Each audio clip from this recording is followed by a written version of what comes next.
Welcome everyone. Welcome to AWS and VMware webinar series, Modernize Oracle Databases and Application with VMware Cloud on AWS. I am J. Sampath Kumar. I am Partner Solution Architect focused on migrating enterprise Oracle databases and application workloads on VMware Cloud on AWS. I have Sudhir Balasubramanian co-presenting with me. Sudhir is a staff solution architect in Cloud Platform Business Unit, VMware. Sudhir specializes in virtualization of Oracle business critical applications. Sudhir is a VMware expert, member of a VMware CTO Ambassador Program, and an Oracle ACE. Just a gentle reminder, this is the 5th in the series. You can access the previous 4 webinars at your convenience from our AWS Partner Webinar On Demand website.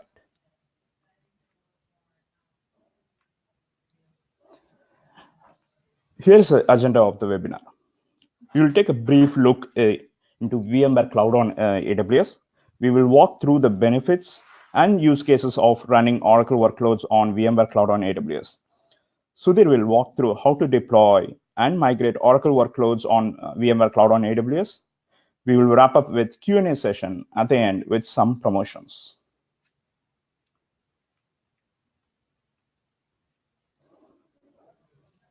What does a VMware platform offer to run Oracle workloads? There are 6 major benefits of virtualizing Oracle workloads on VMware platform. Great performance, server consolidation and increased hardware utilization, accelerated provisioning of virtual machines, workload management, including live migration, and 2 critical benefits for business critical applications, high availability and business continuity. When customers think about any cloud, they're worried about rework during migration. If you do choose a non-compatible cloud solutions, it ends up taking 60% of the migration costs and 90% of the migration time.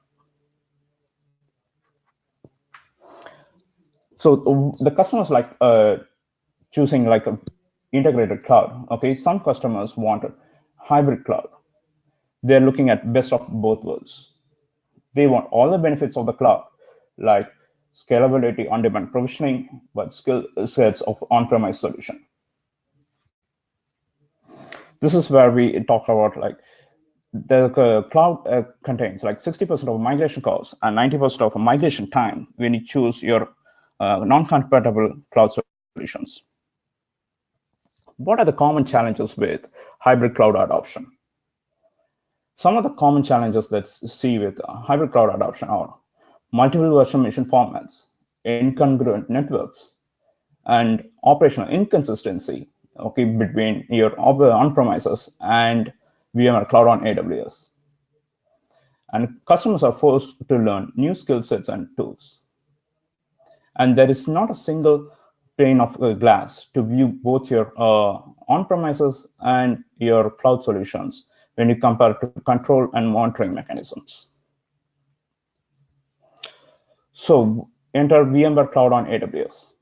VMware Cloud on AWS is a software-defined data center that runs on AWS bare metal resources. It runs on sold, operated, and supported by VMware. It has got some support for containers and virtual machines as well. It offers on-demand capacity and flexible consumption as well. When you compare like an on-premises and VMware Cloud on AWS, to stand up a bare metal server, okay, it takes about roughly 86 days from consumption to cabling, racking, stacking, and adding it. In VMware Cloud on AWS, under 10 minutes, you can request for additional bare metal server and add it to your SDDC.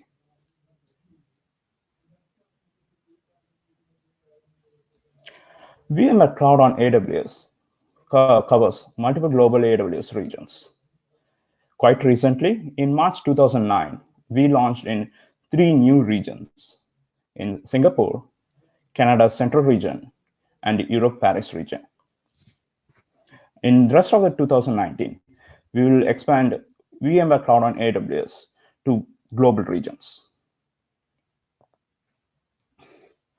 There are 4 use cases that we see from customer adopting VMware Cloud on AWS.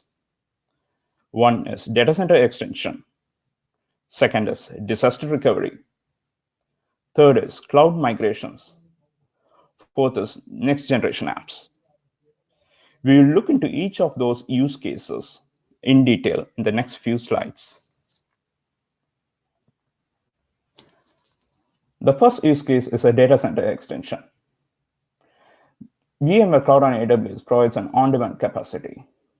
Customers can look into VMware Cloud on AWS as an extension of their on-premises data center. You can move your dev and test workloads during the project duration and deprovision them as the project ends. And also, it provides a scalable capacity for your containerized workloads so that you can meet your workload demands as it grows up and goes down. And also, you can use it for seasonal workloads like VDI, published apps, where it could vary every day. The second use case is disaster recovery. You can see your VMware Cloud on AWS as your disaster recovery site for your on-premises data center. Oracle workloads like physical standby can run on your VMware Cloud on AWS, replicating from your primary database on your on-premises. VMware Cloud on AWS can easily scale in terms of storage and compute. You can use VMware Site Recovery Services for replication and orchestration. If you do prefer traditional methods like Oracle Data Guard or Oracle Golden Gate, you can use this as well. Complementing your existing DRaas solution with existing solution, you can use your VMware Site Recovery Manager or your vSphere replication.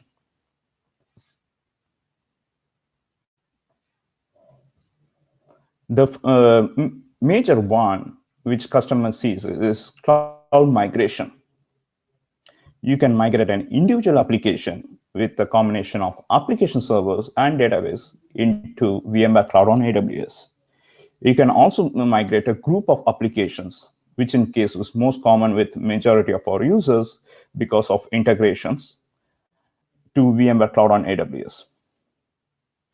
The third most pattern that we see in cloud migration is data center-wide evacuations, where they have an upcoming lease in data center getting ended quite soon. Customers do perform mass migrations to move to VMware Cloud on AWS. You can leverage AWS programs such as MAP, Migration Acceleration Program, for mass migration of a lot of workloads. And there are tools available to help you with the mass migration. We also have partners available to help you with mass migration. You can also consider VMware Cloud in AWS for a cloud migration during your next hardware and software refresh cycles. Or sometimes you might choose to re-implement your Oracle solutions like Ebenezer Suite or Hyperion or PeopleSoft. The next new implementation could be on VMware Cloud on AWS. Having seen these use cases, what are the benefits of running a VMware Cloud on AWS for Oracle workloads? Number one is simplified migration. Number two is accelerated provisioning. And number three is application modernization. We'll see about these three benefits in detail in the next few slides. Simplified migration. VMware Cloud on AWS provides a seamless, low-risk migration option. It's a same stack that runs on both VMware on-premises as well as VMware Cloud on AWS. So it's a low-risk migration option. In combination with this, you have migration tools like HCX, vMotion, and you can use the traditional tools like Oracle Data Guard, or if you choose to do so, you can use Oracle RMAN backup and restore. You can migrate your single instance database quite easily with these tools from your on-premises to VMware Cloud on AWS. If you'd like to go through a hybrid cloud, okay, you can definitely connect your Oracle workloads on VMware Cloud on AWS to your on-premises VMware environments, as well as to AWS environments. Like if you choose to run an application server on EC2, it can talk to Oracle database running on VMware Cloud on AWS. Also, you can facilitate data movement between an Oracle database running on VMware Cloud on AWS to your RDS instance running on your AWS environment. Many of our customers also have SaaS and PaaS integrations as well. You can also use your integrations to connect your Oracle workloads to your SaaS and PaaS integrations. The next benefit that we see is accelerated provisioning. You can provision your entire VMware SDDC from scratch in few hours. If you choose to add new EC2 bare metal servers to your existing SDDC cluster, you can choose those as well. And you can create new VMs within minutes in your existing SDDC. Because of this accelerated provisioning, okay, the one immediate benefit customers will see, there is no more over provisioning. And there's no complex demand forecasting for the next 1 year or 2 years. It helps customers to right-size the environment and keep the cost down. With accelerated provisioning, customers expect automation. We have support of Power CLI, we have API support, and if you choose to do some third-party tools, Puppet and Chef also is supported. The third most benefit that customers see is application modernization. Customers choose to re-implement down the line many of their business solutions. You can leverage native AWS services like Amazon Simple Storage for Oracle backups. You can do away with your legacy tape backup mechanisms, tape drives, and coordinating logistics of shipping tape back and forth from your backup site to on-premises or vice versa.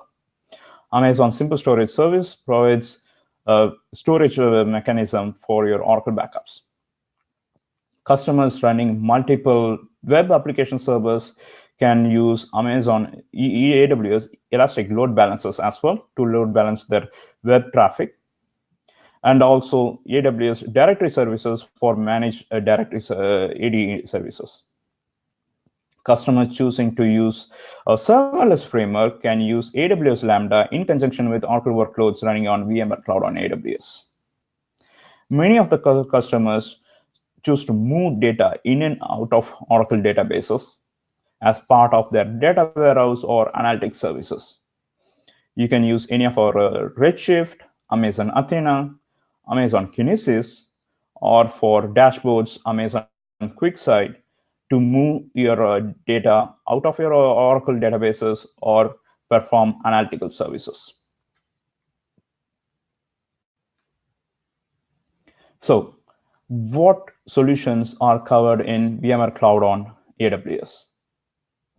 We have three major pillars with Oracle solutions.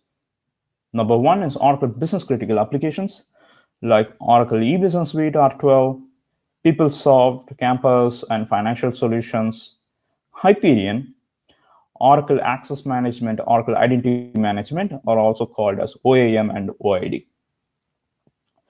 Number two is your tech stack pillars.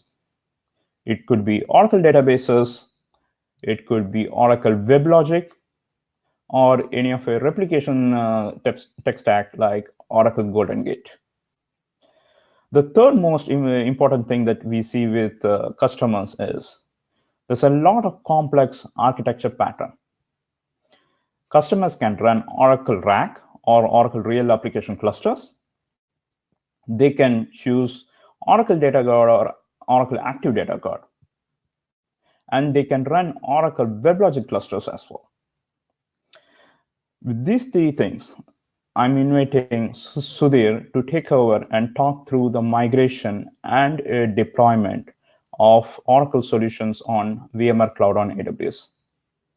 Sudhir, please take over. Thanks, Jay. So now let's take a look at some of the Oracle workload migration methods. So on a high level, Oracle workload migration from on-premises to VMware Cloud on AWS can be achieved in one of the two ways, either using the VMware Hybrid Cloud Extension, also known as HCX, or using native VMware and Oracle methods. So with the very first approach, the VMware HCX abstracts on-premises versus cloud notions and presents capability to virtual machines as a continuous hybrid cloud, hence providing minimal operational overhead without requiring a retrofit of legacy infrastructure. So there are three types of HCX-enabled migration. The first one is the cold migration, where it integrates with the VMware NFC. NFC stands for the network file copy, and uses the same network path as SCX vMotion to transfer a powered off virtual machine. Essentially, the VM IP address and the MAC addresses are preserved, and the requirement here is the cold migrations must satisfy the vMotion requirements. The second type is called the HCX bulk migration, which basically uses the host-based replication to move a live virtual machine to and from HCX-enabled cloud sites or data centers.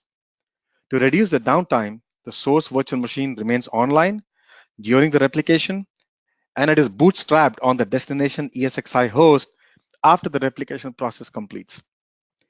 The third is what's known as the hot migration, where HCX vMotion, which is basically enhanced vMotion, can transfer a live virtual machine from an HCX-enabled vCenter to an HCX-enabled remote site, or from the HCX-enabled target site towards the local site. So with all these three methods, the current restrictions with the HCX vMotion is virtual machines with the following attributes are not supported for migration, namely, if the VM has a disk, a VMDK that exceeds 2 terabytes, or with shared VMDKs. So essentially, for Oracle RAC with shared VMDKs, we will have to use the second way of doing it. Next slide, please. Right. So as we saw in the previous section, right, how by using VMware HCX or the hybrid cloud extension, we are able to migrate Oracle workloads from on-premises to VMware Cloud on AWS. So this slide speaks about the migration approach, which basically uses native VMware and Oracle methods. So we can rapidly and easily migrate application workloads by extending on-premises data centers running VMware SDDC to VMware Cloud on AWS using the vSphere vMotion technology and back without any virtual machine conversions, without any application refactoring, and hence no application downtime, and without any networking changes, having the L2 VPN or the layer 2 VPN capability between on-premise SDDC and the VMware Cloud on AWS. See, the above points are key as many cloud providers require some level of refactoring to achieve the above, which is not the case here. Thereby, it saves a lot of time, effort, and man hours to try plan migration between on-prem and the cloud. So in this section, a single instance Oracle virtual machine on premises is successfully migrated to the VMware Cloud on AWS transparently in a couple of steps. The virtual machine is running Oracle Enterprise Linux 7.4 operating system with Oracle 12.2 grid infrastructure and RDBMS binaries. The Oracle ASM disks are created using Oracle 12.2 filter driver, ASM-FD, and we use the multi-tenant option running a pluggable database. So as part of the migration steps, we choose the resource pool, the storage, the destination network port group, and then we are able to see that we are able to seamlessly and transparently migrate the single instance workload to VMware Cloud on AWS. Next slide, please. All right. So moving your Oracle databases and applications to VMware Cloud on AWS also enables to continue using Oracle Real Application Clusters, RAC, on the cloud. This is very important because simply moving your Oracle environment to AWS does not make it possible. But deploying on VMware Cloud on AWS allows to continue to benefit from employing this solution. The three following slides, they provide additional details on what this environment looks like, Basically, we start with an introduction to the migration process, a reference architecture of an extended Oracle rack on a stretch cluster for VMware Cloud on AWS. We need to keep this in mind. Oracle RAC has the following infrastructure requirements that are not directly available in AWS, namely shared high performance storage accessible from all nodes in the cluster, and secondly, multicast layer 2 networking. VMware vSAN and NSX deployed into the VMware SDDC cluster, they meet those requirements natively, which then makes it a viable option to run Oracle RAC in VMware Cloud and AWS. So this slide, it shows a setup that uses an Oracle RAC database for high availability, zero downtime, client connection failover. It's basically supporting a Django Python application running in a native AWS Elastic Beanstalk environment. So this content was actually demonstrated in VMworld US 2017 in one of the sessions. So by leveraging the AWS Elastic Beanstalk service for the application tier and the VMware Cloud on AWS for the database tier, this end-to-end architecture delivers a high performance, consistently repeatable, and straightforward deployment, better together. Next slide, please. So let's take a look at the example setup shown in the architecture diagram here. So basically, we have two on-premises vSphere cluster, Site A running production workloads, and a cluster in Site B that runs dev, test, disaster recovery workloads. Both Site A and Site B are in a hybrid link mode. Site A and Site B vSphere clusters have access to dedicated storage. Site A is connected via layer 2 VPN to VMware Cloud on AWS. The VMware Cloud is essentially in a stretch cluster deployment. So basically a 6-node stretch cluster across 2 AZs or availability zones, 3 servers in AZ1, 3 servers in AZ2. Storage in VMware Cloud on AWS is provided by the HCI vSAN instance. The current solution deploys 3 separate environments. Site A with a production 2-node Oracle rack, PD rack, as shown. Site B with a DR 2-node Oracle rack, PRDDG. And again, Site A has a production Oracle far sync as well. The Oracle rack on premises requires the shared VMDKs to be deployed with the multi-writer attribute. And the other requirement is the shared VMDKs have to be provisioned as eager 0 thick as per KB article 212.1181. The current restriction of multi-writer attribute is to disallow storage vMotion. So essentially the migration steps would be an offline Oracle rack migration. So the high level steps would be to shut down the Oracle rack, we power off VM1, VM2. On VM2, we remove the shared eager 0 thick VMDKs and storage vMotion VM2 to VMware Cloud on AWS.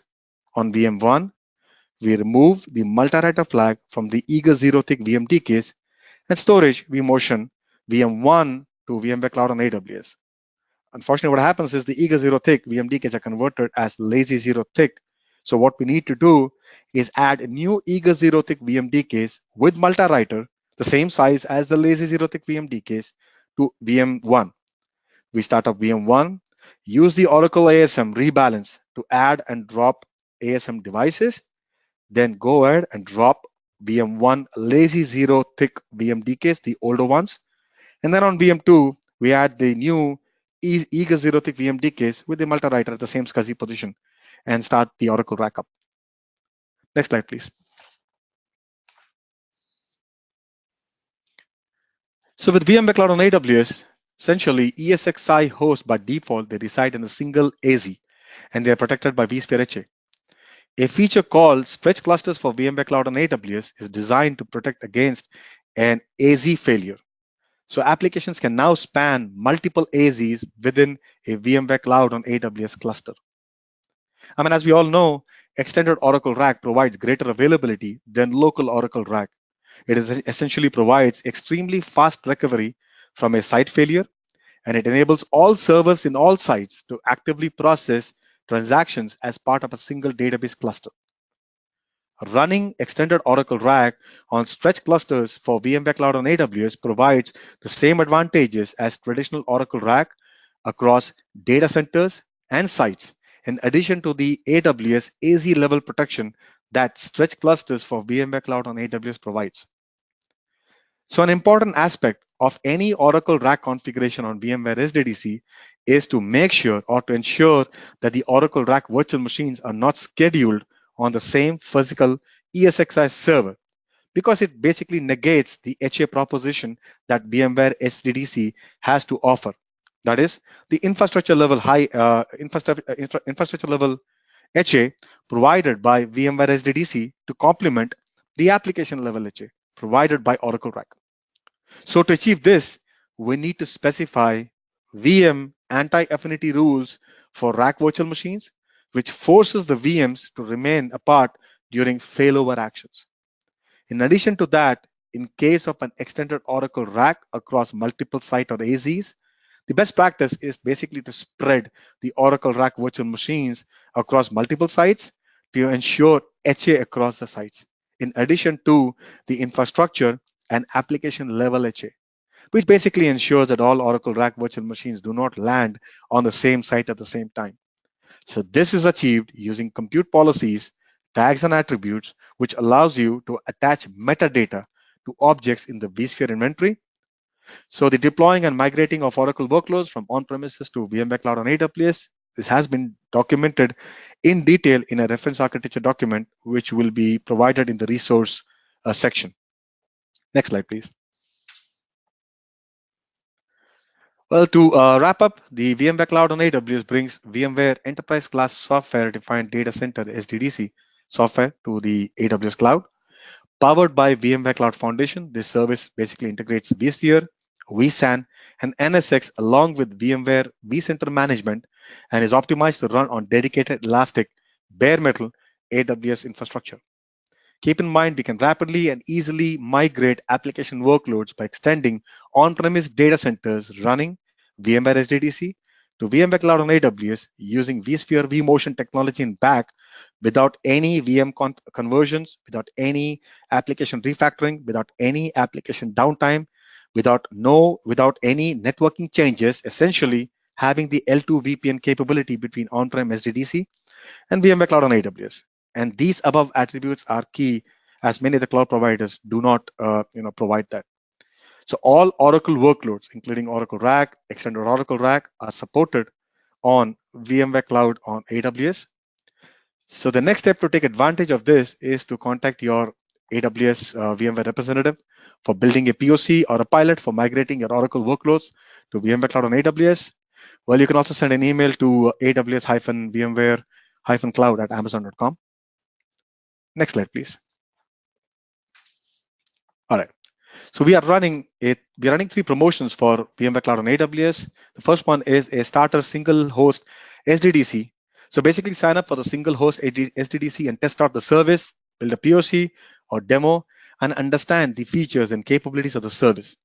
Please note that this is not for production use.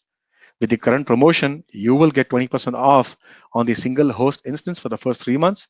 So basically, you'll only end up paying $5.60 per hour, and the offer is valid till 5th of June 2019.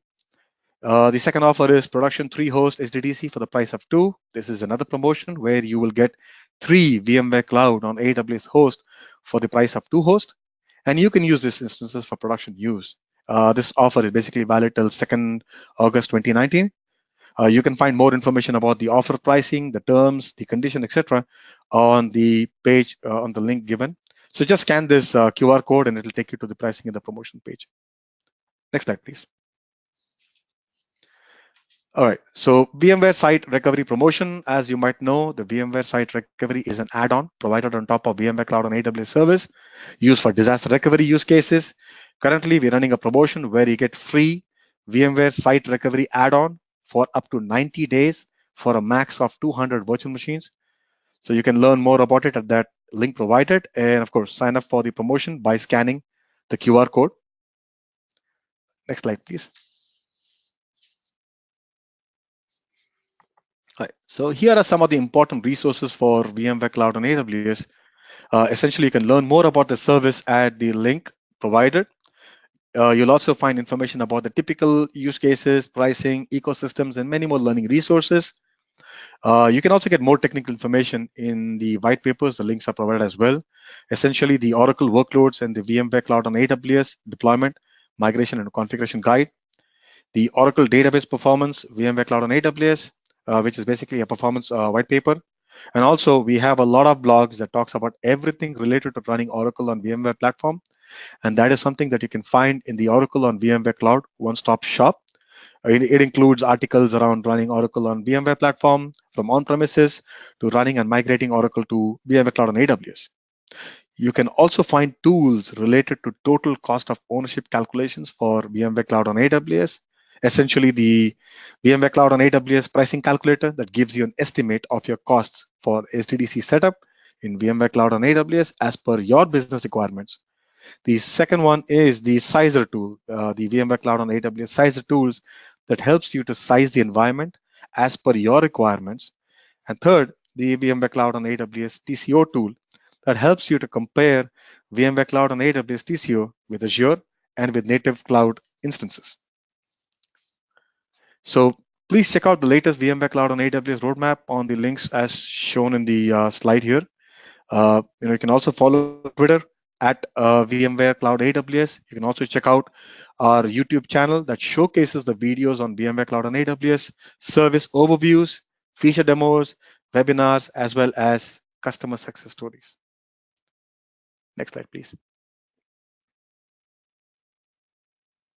All right, so now on to the questions and answers, and I'm sure you guys have a lot of questions. I'm going to take one of the questions. The question is about using Snowball devices.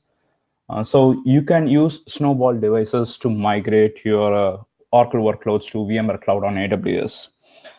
Basically, Snowball device gets delivered to your data center. You can take your RMAN backups. You can take your application backups to it.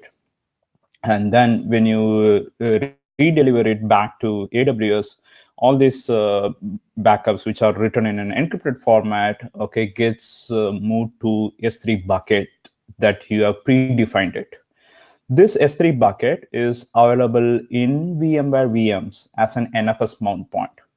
AWS Storage Gateway makes this S3 bucket as an NFS mount point and makes it available inside a VMware VM.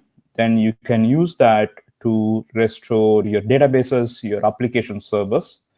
So this is one of the ways you can definitely use to do mass migration of your workloads in an offline manner. I think, Sudhir, there is a question about NSX. Okay, so I think I see a question here. How does Oracle licensing work on VMware in AWS? When it's on premise, we have to pay for the entire vCenter, and the answer is absolute no, right? So the reason is this, right? When you look at the on-premises VMware footprint, and when you look at VMware Cloud on AWS, essentially it's the same platform. It's the same vSphere platform. So your Oracle licensing, which on premises can either be via the enterprise edition that goes on cores, or standard edition 2, which basically goes on sockets, or NUP, the same licensing model applies on VMware Cloud on AWS. Because keep in mind, right, when we say VMware Cloud on AWS, it's essentially running VMware Cloud on AWS bare metal infrastructure. So we are not running VMware Cloud on top of AWS EC2. You're running VMware Cloud on top of AWS bare metal servers. So the same licensing model that applies on-prem applies on VMware Cloud on AWS as well. The other thing to keep in mind that Oracle licensing does not go by network. It's not storage based. It's not memory based. It's not data center based. And of course, it's not based regardless of the state or the country or the galaxy that you guys are in. Right? It essentially is based on either the compute, as I said before, enterprise edition, or SE2 or NUP seat based. So as long as you're able to adhere to that, you will be compliant with all your Oracle licensing. You do not have to pay for each and every cluster that's connected to a virtual center, regardless of whether it's running Oracle workloads or not. You only have to pay for those hosts where Oracle binaries are installed / and or running.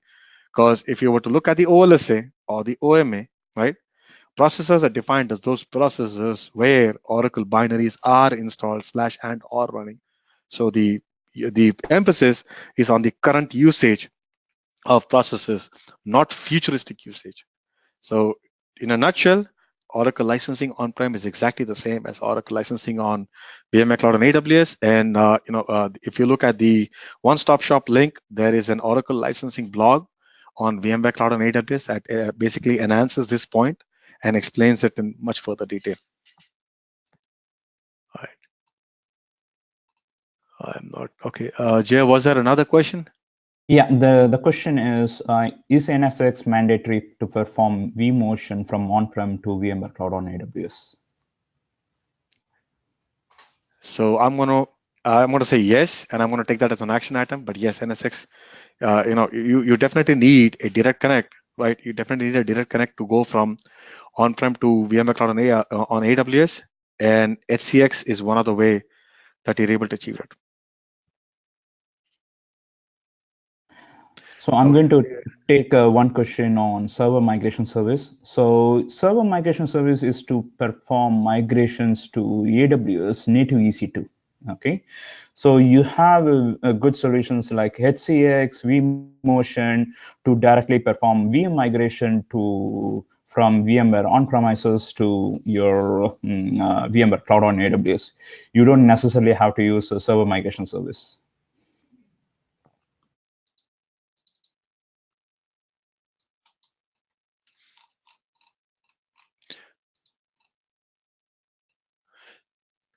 Okay, I think there are a couple more questions in the question window. So let's look at this one. Can you provide an actual link to the resource titled Oracle Workloads and VMware Cloud on AWS? Yes, that link is part of the one-stop shop, but definitely, Sonali, if you can please go ahead and provide the link in the chat, that will be great. While I look at the other questions here. What is the largest DB workload you can move to VMware AWS? So keep in mind, right, with the latest vSphere version 6.5, 6.7, right, your VMDK largest size is 64 terabytes minus 2 terabytes for metadata. And on top of that, the number of PV-SCSI controllers and the number of VMDKs have actually doubled and quadrupled over the couple of years. So you can essentially go up to 64 VMDKs times 62 terabyte per VMDK. So yes, we can migrate as large an Oracle database workload as you can. Keep in mind, the migration time depends upon a lot of factors, right? Of course, it depends upon the pipe, the kind of bandwidth that you have from your on-premises to VMware Cloud on AWS. And that's pretty much the same if you were moving your database or if you're moving a data from one data center to the other. Most of it is, of course, network dependent.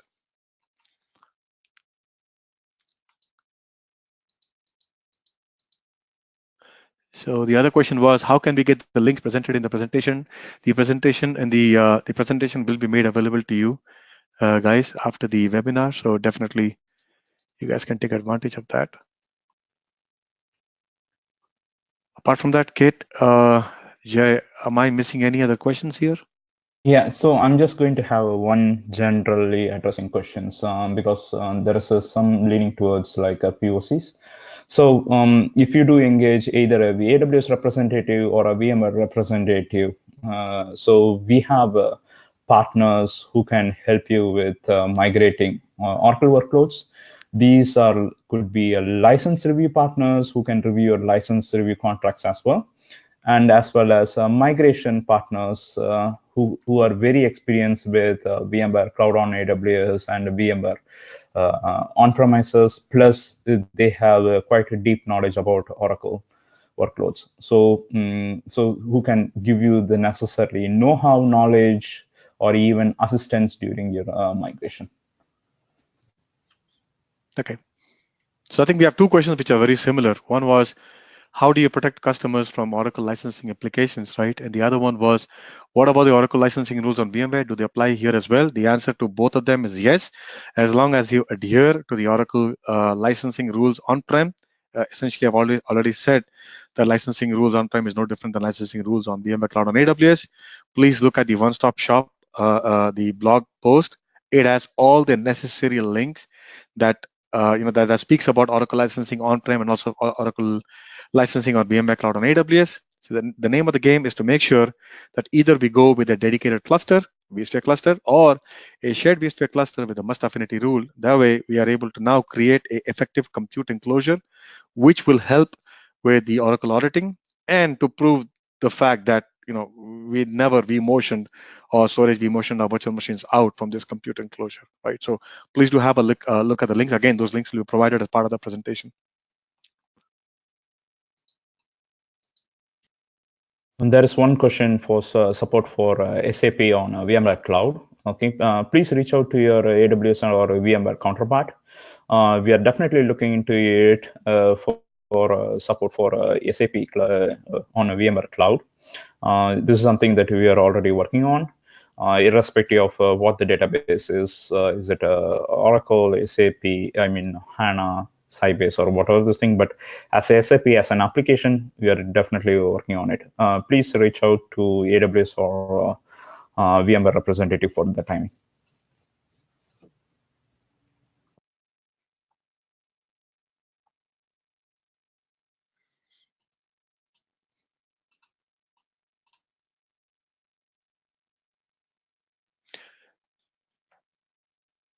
Yeah, there was one more question. This solution, or I don't know if that's a comment, right? This solution does cover to those who do not want to move all the Oracle environment to the cloud. I just want to confirm that's correct. I mean, you can move some your Oracle environments to the cloud, either single instance or Oracle Rack.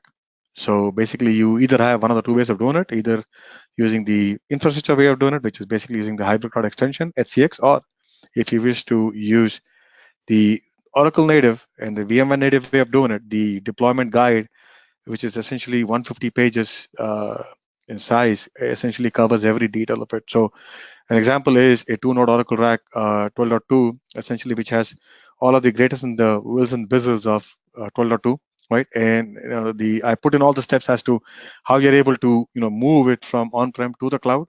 So again, the choice of moving all or none is completely dependent upon the customer.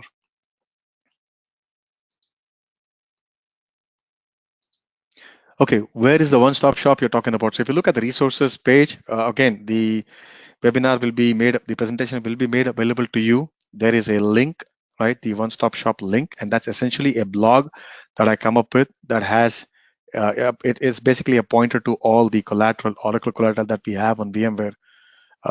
So again, that will be provided to you guys.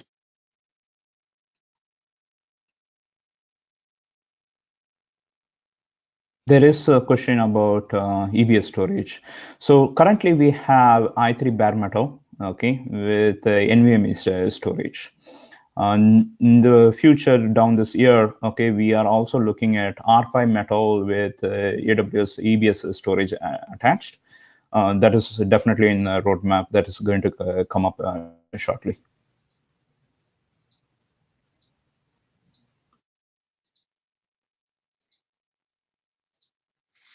Okay, how does database patches are handled on AWS VMware? The same way that you would handle your database patches on your on-prem. So, typically you have the Oracle DBA team and the customer Oracle DBA team handling database patches on-prem, that they would do the same thing as on VMware Cloud on AWS. So keep in mind that AWS is on the hook, or they are responsible for maintaining the infrastructure.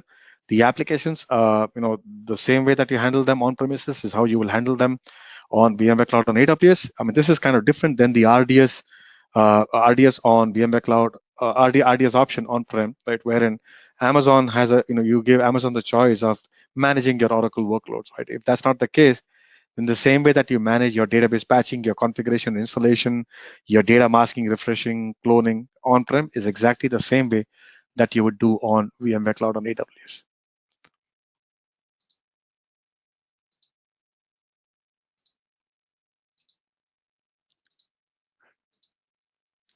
So the other question, I don't know, Jay, if you have answered it, can I migrate virtual VM server from on-premise to AWS VM without using EC2 as compute?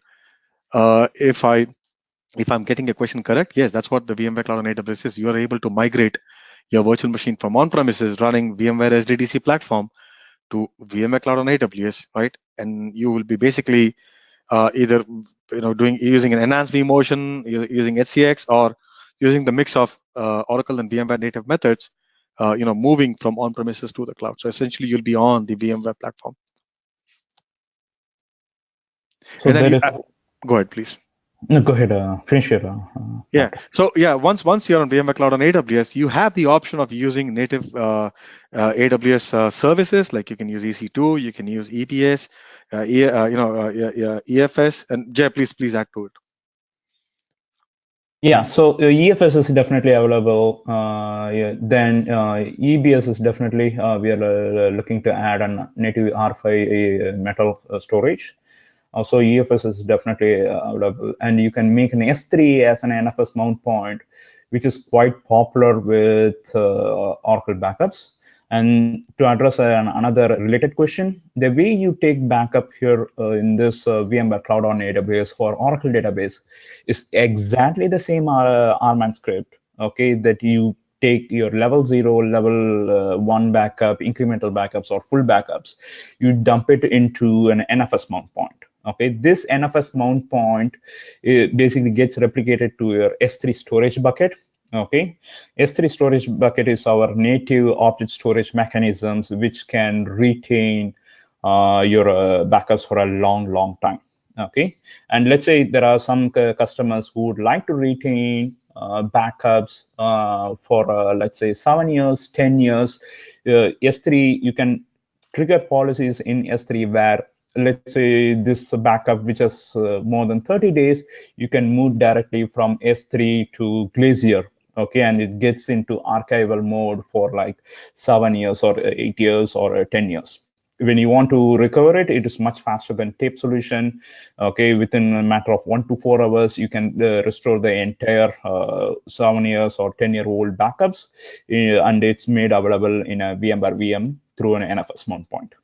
So that's a quick overview of the backups in this VMware Cloud on AWS. Right.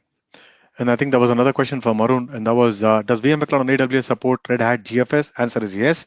Again, look at that one-stop shop that I keep saying again and again. It's the link will have all the links, including links onto vSAN, vVols, VMware Cloud on AWS, vSphere links, Oracle best practices link, Oracle Rack deployment guide. It also covers third-party clustering solutions, right, from Red Hat, from Veritas, from IBM, and also from HP. So please have a look at that. And yes, VMware Cloud on AWS or even on-prem supports Red Hat GFS.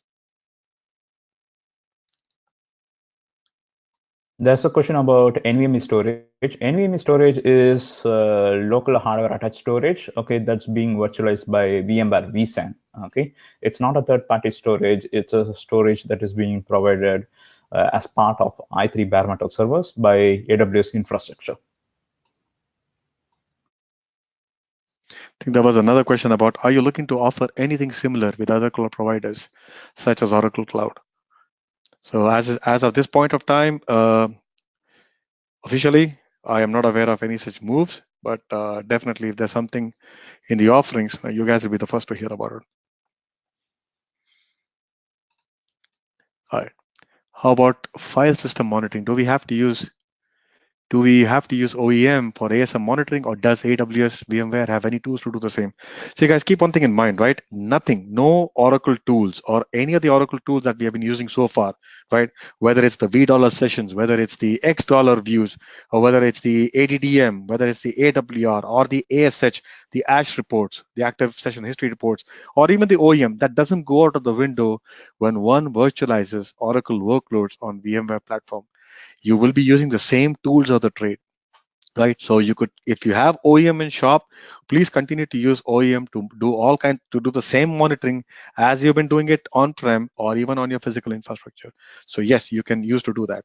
In addition to that, right, we have a product called vRealize Operations, and vRealize Operations basically uses or can use a adapter from a third-party company called Blue Medora. It's called the Blue Medora adapter.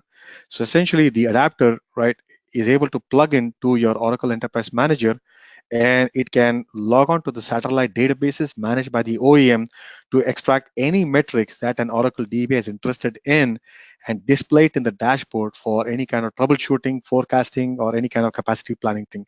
So again, the adapter doesn't have to go against the OEM database. It can also go against a standalone Oracle database per se, right? So you can use OEM along with the Blue Medora adapter with vRealize operations to essentially extract metrics from all layers of the stack so that you have a contiguous view of all of your layers. So it helps you with your performance troubleshooting, monitoring, capacity planning and forecasting, and so on and so forth. There is a question about AWS DX. Yes, Direct Connect is supported, and it's one of the preferred way instead of VPN. VPN has got its own limitations if you are trying to move massive amounts of workloads, or there is a massive amount of communication between your on-premises and VMware Cloud on AWS. You could use AWS Direct Connect in conjunction with VMware Cloud on AWS. And I think there's another one, Ajay, in addition to that. If we were to enable jumbo frames on AWS DX, can NSX take advantage of the increased jumbo frames, assuming all hardware is configured properly? Yes, Direct Connect and generally Direct Connect and AWS infrastructure supports jumbo frames. So NSX, I'm not sure. I think you can take up that answer. Yeah, so like I think Gary Hamilton from VMware already answered, right? You don't need an NSX between the on-prem and the cloud. So essentially, you can use SCX to do it. But the VMware Cloud on AWS essentially, right? If you look at it, it's VCF, which is VMware Cloud Foundation, and NSX and vSAN underneath the covers. All right, let's look at another one.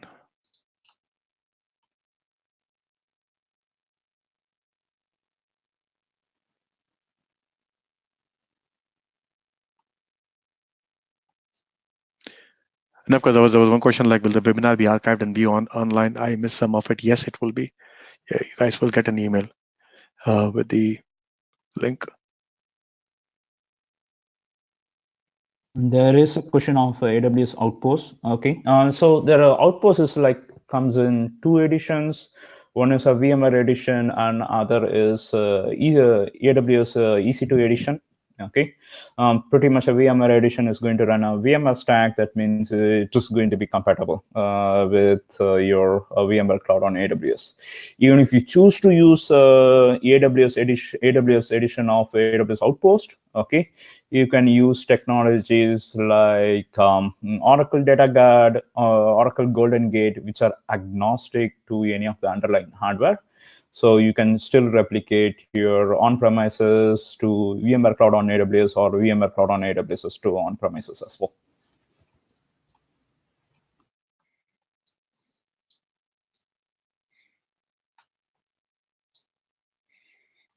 Okay, we have another question from Hemant. Will it be possible to perform L2 extension in case of AWS Direct Connect? Jay, can you take that one? Yeah, so yes, L2 extension, we have seen customers performing it. The reason being is customer wants to bring their own IP addresses. Okay, so L2 layer extension is definitely possible. Okay, and the one thing is I need to double check on it is L2 extension over Direct Connect. Okay, this is something that I need to check, and I will get back to, in the forum. I mean, that's the whole reason of having this L2 VPN or the L2 extension is essentially to make sure you don't have any application refactoring. So adding to what Jay said, there is no application refactoring, there is no IP address changes, because if you look at most of the migration things, right, 90% of the migration, whether it's cost or time, is basically just to do application refactoring. So the very fact that you're able to keep your hostname, the very fact that you're able to keep your IP addresses, the very fact that you don't have to change anything in that it is a seamless and a transparent move from on-premises to VMware Cloud on AWS. The simplicity, that's the entire value proposition of VMware Cloud on AWS.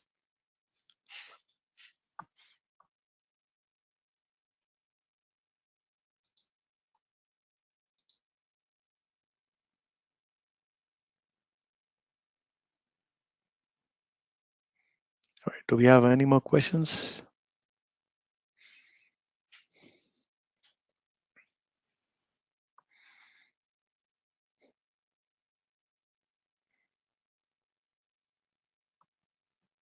I think we are good.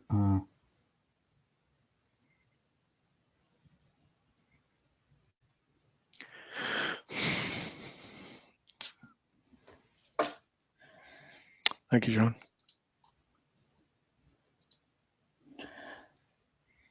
Okay, that's it, everyone. Thanks for attending this webinar. The resources and the presentation site will be available to you over email. Thanks for attending this session of the AWS VMware webinar. Thank you. Thank you very much.